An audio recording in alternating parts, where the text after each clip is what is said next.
Welcome to Impact Farming, where we introduce you to the people and ideas that will have a massive impact on your farming operation. Brought to you by Farm Marketer. Sit down, start the engine, and let's roll with today's show. Hello everybody and welcome to today's show. We are at the Farm Progress Show 2018 in Regina, and I have a very special guest with me. I would love to introduce you guys to Lesley Kelly. Welcome to the show. Yes, thank you for having me. We've been friends for a long time in the industry, so it's my absolute pleasure to have you on. You've been doing amazing things in the industry, and we'll roll into that later, but I'm just so excited to sit down and interview you. Yeah, because usually we sit down and have some wine. Yeah, don't tell people about that. Yes, we do. Good times. Okay, so many of you already know Lesley, but I'm going to tell you a little bit about her. She is a wife, she's a boy mom, she's an entrepreneur, she's a brander, she's a marketer, she loves taking pictures. You try to make wine, I think you said? I attempted, it didn't go well. No, okay. So I just buy it. Drinking's the important part of it. And, you know, most importantly, you are passionate about agriculture. You're an advocate, you're an educator, and all around, you're just doing such great things for the industry. So that's a brief introduction to Lesley. And many of you guys probably already know her as the personality behind High Heels and Canola Fields, and most recently, Do More Ag. So you are a busy gal. I am busy. How do you manage it all? Long days. I only do things that fulfill my life and provide me joy and to help others. So yeah, that's how I fit it all in. Well, and you know, if you're passionate about something, it always shows. You find the time for it. And yeah, it just seems to work, right? Okay, on that note, you have such an amazing story, and I think I know some of it, but I would love for you to share right from the beginning, kind of then to today, and we'll walk through that. But most importantly, I want to ask you, I don't know this. Did you grow up on a farm? I did grow up on a farm. Oh, you did? Okay. I did, yes. I didn't know. And I was curious how you got into agriculture. So can you tell us about Lesley? For sure. So I grew up on a farm located at Water, Saskatchewan. Okay. And where we grow canola and lentils and oats and wheat. But I didn't really have a passion for the farm growing up.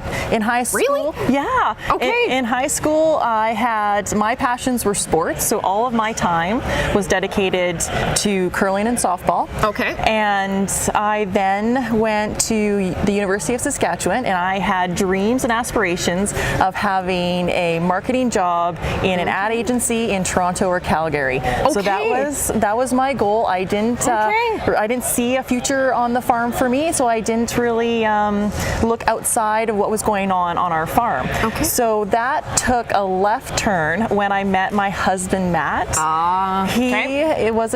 He came from a town, but his uncle farmed, and he just had a passion for it. Okay. So through dating him and then getting married, that's where my passion for ag was refueled. My first job at a university was in agriculture. I didn't know that. Okay. Yeah, so once I got to meet all of my farming customers and clients and got to hear their stories about their families, about their farm, that's when those two things, Matt and those farming clients, really refueled my passion, and I loved that. Yeah, I loved agriculture. The third thing that happened was my dad, he's a real entrepreneur. He came to me and he said, I have a vision for a snack food using barley grown on our farm. Can you make this? Really? So, yeah. So I spent a couple years in, developing the product, doing some research, working with scientists and food processors, and we created, it was called Martin Munchies, a snack food, and we sold that throughout Western Canada. We were in about 80 retailers. Oh wow, that's no small feat. Yeah, and I did that. We were out in Alberta, and I was doing that kind of on a part-time basis. Wow. So such a great opportunity to be able to create something that you grow with your own hands and sell it to customers and share that story with them. Oh, that's really neat. Okay, I didn't know that part of your story. Well, thank you for sharing that. And I know we're going to roll into this. I met you, I would say, probably about 8-9 years ago, and we were in the industry together, got to know each other, exchanged stories about agriculture, family, and then I think around 2015 you launched High Heels and Canola Fields. Yes, yeah. And you did that as a way to bridge the gap between consumers and farmers. Yes. Can you talk a little bit about that? Yeah, so my vision about High Heels and Canola Fields came when we were expanding our snack food out west.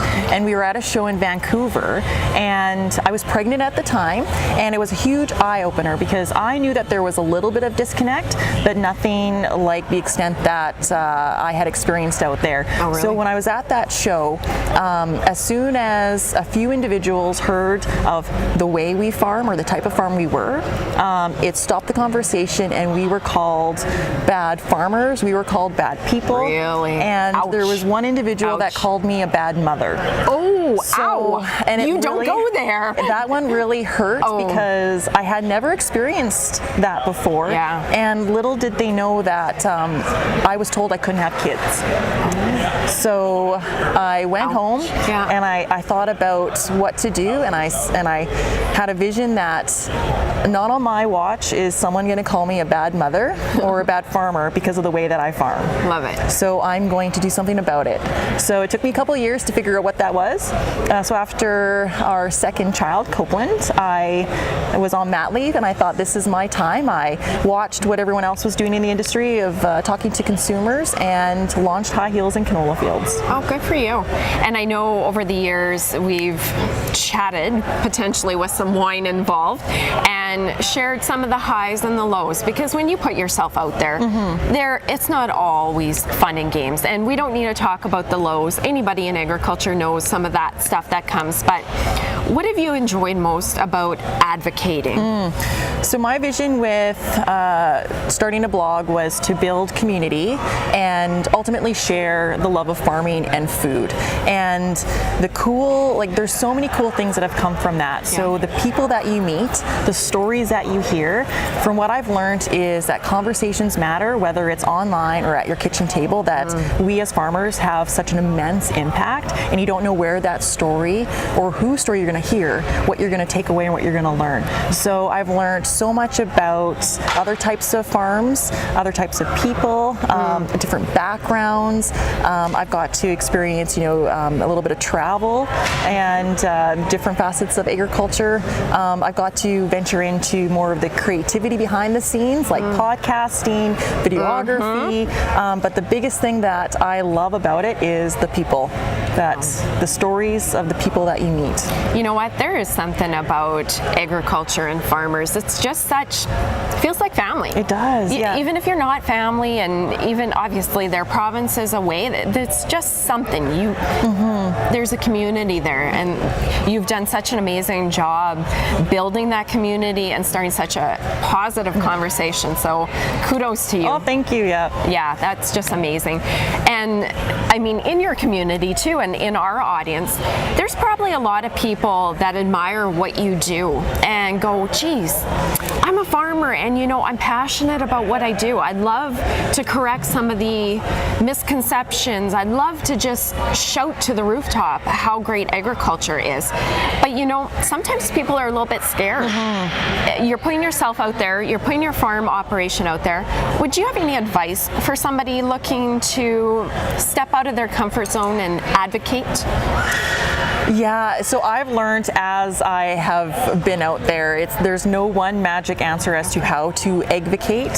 So what I do, my biggest thing is I ask lots of questions, and I try to find out what people's intentions are and what their values are. Because if you can connect on the values aspect, people lead with their heart and then with their mind. True. So if you can get to that heart, and to me it's about being as open and as authentic and real, and people, that's how people connect to each other. So I try to do that in everything, if it's stories or if it's through photos.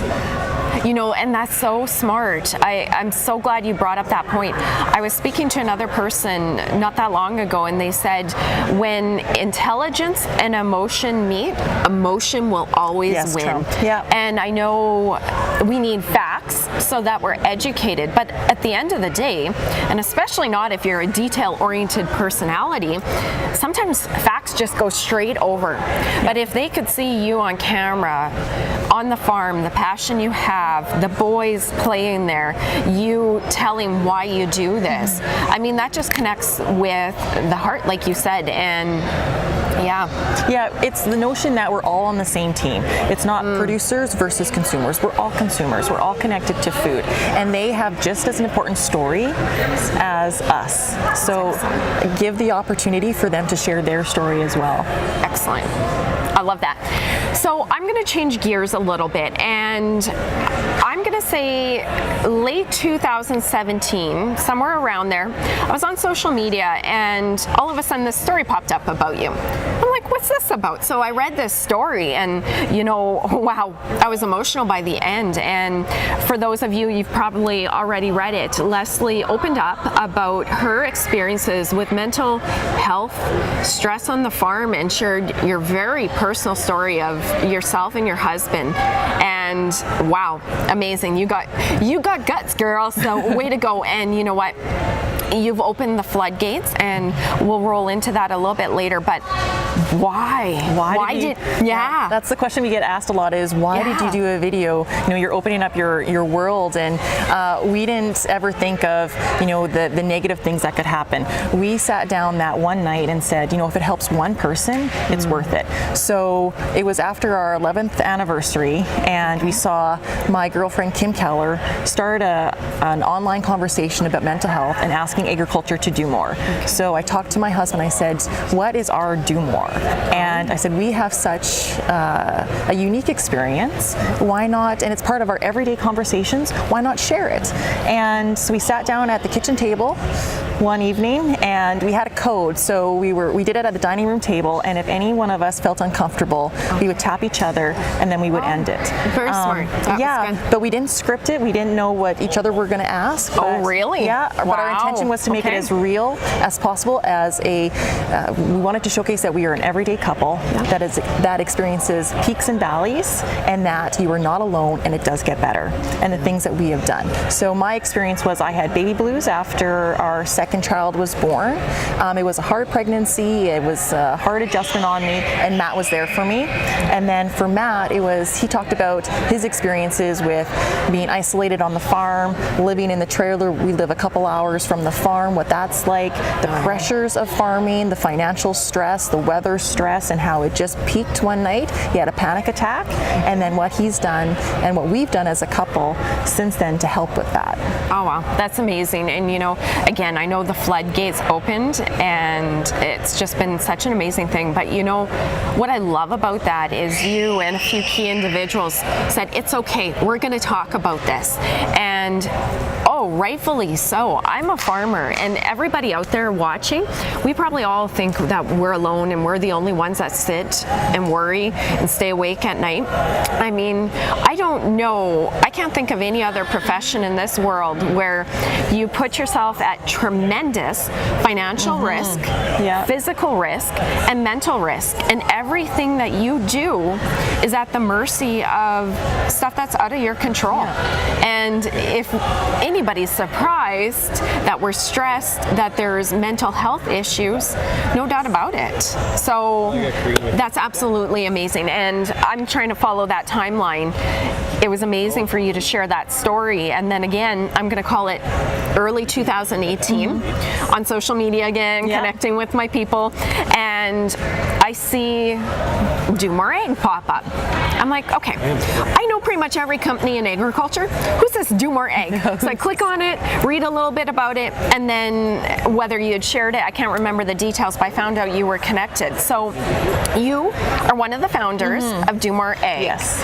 Can you tell me about the foundation and what your mission is? Yeah, so after our video, myself and three individuals got together and said, wow, this is the feedback that we've been getting. We need to do something. And it was the light bulb moment that happened. So we had one vision, and that is to champion the mental well-being of all Canadian producers and to change the culture in agriculture where all of our producers their well-being is supported and encouraged and everything like that. So we launched in January, and since then the reception and the feedback we've gotten has been overwhelmingly positive. If you would have said almost a year ago since our video that this is where we would be sitting today, I wouldn't have ever dreamed. Oh, and I believe it. And you know, when it's so right, it's going to be so right. And you know, I know your co-founders. I just, you know, on behalf of our audience and agriculture, I want to thank you and the co-founders for doing it. I couldn't think of a more timely and important movement. And you know, there is absolutely no doubt that people's lives are going to be changed by this and saved. So thank you. Oh, thank you so much. We never think of it as, you know, doing it for recognition. No, it was, you don't. The door was open, and we just helped to amplify and be a catalyst for that conversation. But I think all the thanks goes to everybody that has been part of this conversation, that has helped encourage others and have been there for others. Like, that's what we've been seeing now is the shift where before Matt and I did our video, you know, you never really talked about it, and now you're seeing the support from other people in the industry, both producers and at an industry level. So recognition goes to everyone that's been part of this conversation, and to keep it moving forward. Well, and I have the camera here, so I can thank you on behalf of everybody. And you know, I've seen it firsthand. I was traveling, I'm going to call it in April, and of course when you're in the airport, you don't have a lot to do, so you're either working or on social media. And I was on social media, Twitter, connecting with our followers, and then I see this guy pop up, and he shared his story. And you can tell these are brave, burly, I mean, you just know farmers, they're tough men. And he shared his story, and even I felt connected. I just popped in there and said, I don't even know why I said, just something, you're not alone, so glad you're still around. And it was just so neat to be able to provide that little bit of human to human. And you know, oh, I'm getting a little bit emotional here, but it was just so neat to be able to connect with another individual. And I have the camera here, so I wanted to take the opportunity. I know you guys never did it for recognition, but you're changing the industry, so kudos. What I've learned is through all of this how the importance of words and conversation. And we have three key takeaways with Do More, and that's ask more, talk more, and listen more. And you can literally change and save a life by doing those three things. At Farm Tech, we had an individual after our panel come up and said, thank you for talking, you've just saved my life. I'm going to go home and really? get help. So you have, yeah. Oh, I'm getting goosebumps. You don't know where that conversation will go and how much of an impact it'll have on somebody's life. You never know. That's what they always say, you know, that person that's across from you in the elevator. Do a little friendly hello. You don't know what's going on in their head. Where are they going?